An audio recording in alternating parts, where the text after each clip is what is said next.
हरिद्वार जिले में सहकारी समितियों की क्या है नीति, आइए जानते हैं सहकारी समितियों के अधिकारी हरिद्वार से। हमारी पुरानी 43 समितियां हैं, वो प्रत्येक न्याय पंचायत में बनाई गई है।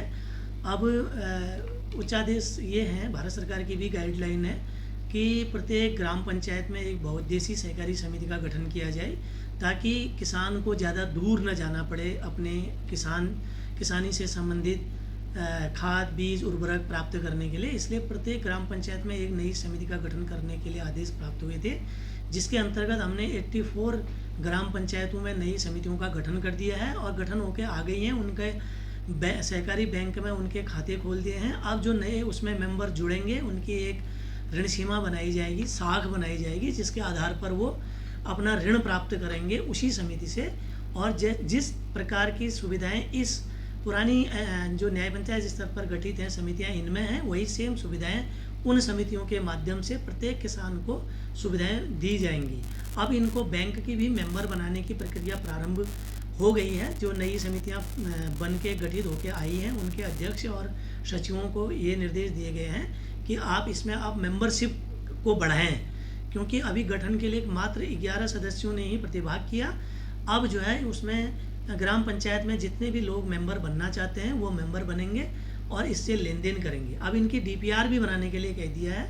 अभी नाबार्ड की एक योजना है कि इनको स्टार्टिंग करने के लिए एक फंड, मतलब लगभग 2 लाख रुपए का फंड इनको दिए जाने का भी एक प्रावधान है। यदि अगर ये समितियां अपनी सारी समस्त औपचारिकताएं पूर्ण करती हैं तो उसके लिए भी अब हम आगे को कार्यवाही करेंगे और इन समितियों को शीघ्र से शीघ्र हम संचालित करने की कोशिश करेंगे। जैसे हैं 84 अभी नई बन गई है। का जो कार्य क्षेत्र होता है वो जनपद स्तर पर होता है और जनपद स्तर पर जो हमारे संघ हैं, यहाँ पर 10-11 संघ हैं जो हमारे, वो अपना कार्य कर रहे हैं। क्योंकि संघों की मेंबरशिप व्यक्तिगत की नहीं होती है, सदस्यों की, वो समितियों की होती है।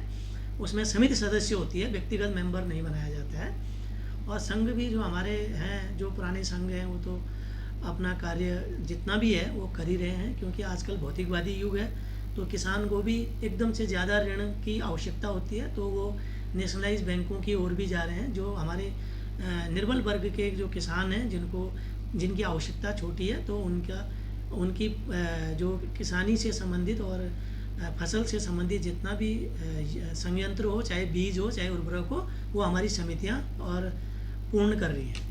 हमारी समितियों में सभी प्रकार की खाद उपलब्ध है हमारी, जैसे DAP है, NPK है, यूरिया है।